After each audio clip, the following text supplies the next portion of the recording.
Okay guys, I'm going on vacation in a couple of weeks, and Len and Dan, I have a checklist here for you, okay, for filling in for me.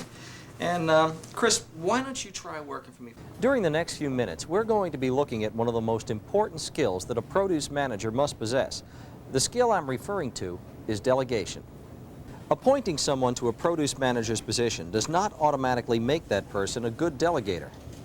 Unless you work at learning delegation, you'll never reach your potential as a manager, and you'll never tap the true potential of your employees.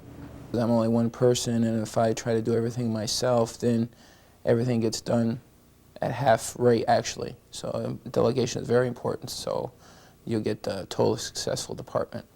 Unfortunately, some produce managers never learn this lesson, or they learn the hard way that poor delegation skills lead to problems and failure.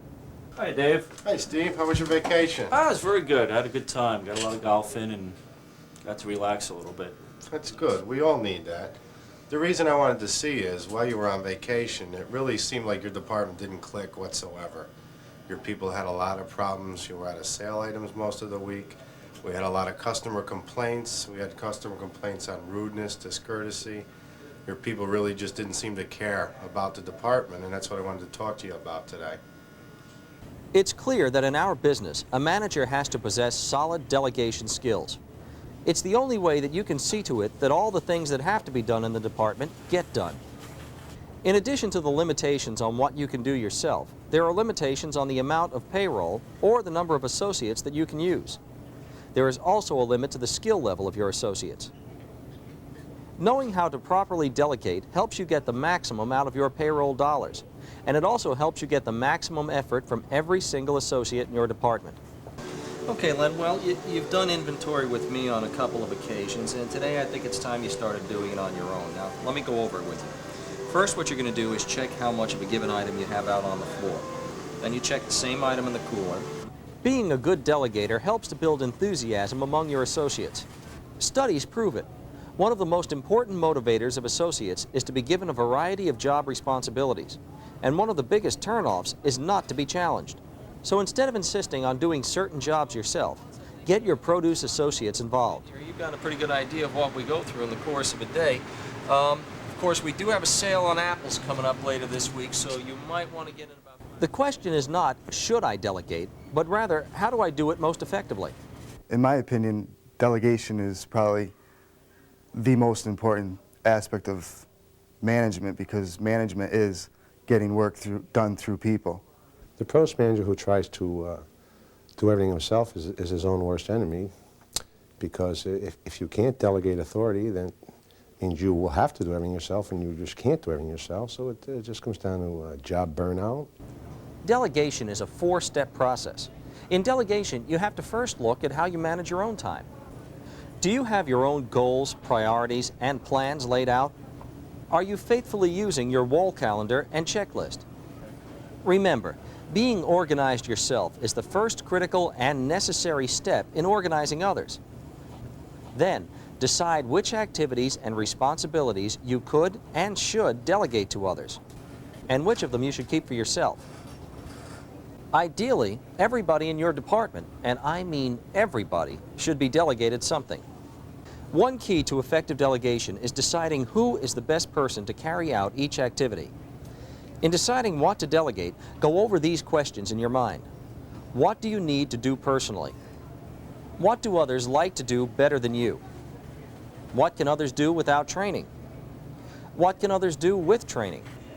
After analyzing your workload and then deciding who's going to do what, the third step in the process is to delegate the activities. This requires you to communicate clearly what's to be done, your expectations, or the results you're looking for, and when the job is to be completed. Finally, we come to the all-important step, follow-up. Make sure you set aside time to monitor the person's progress and see to it that the job is being completed to satisfaction.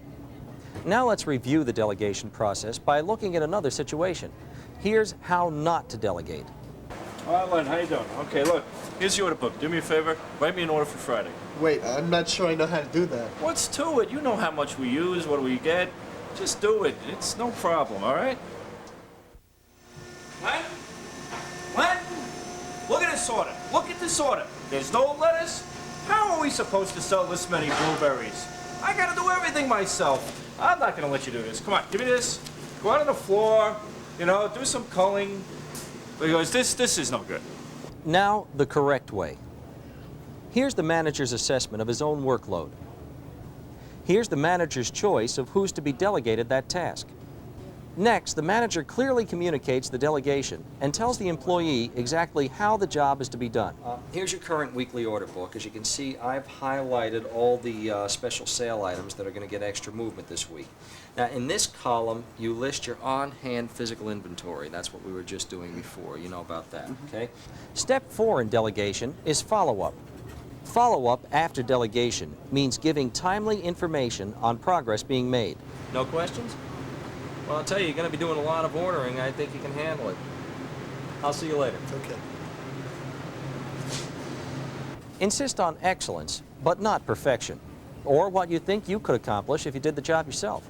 But if you have to do it over, do the job right alongside the person, and make this a positive training experience. You didn't order enough of this lettuce. And you remember I said we're going to have a snowstorm this weekend, right? Well, people are going to buy more staples on Fridays, so we'll have to order a little bit more. Here, let me go over it with you. Now let's ask ourselves, if delegation is such a critical key to successful management, why don't all managers practice it?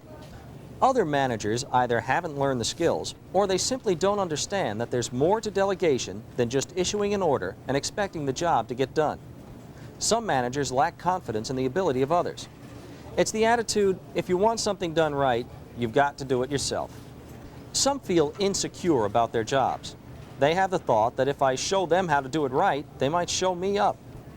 All of us can be better delegators. The key to getting yourself to delegate is to do it. Practice delegation. Practice does make perfect. So my advice to anyone in management is to delegate. Let me leave you with this. A good definition of management is getting things done through others. And that's just another way of saying that the best managers are the best delegators.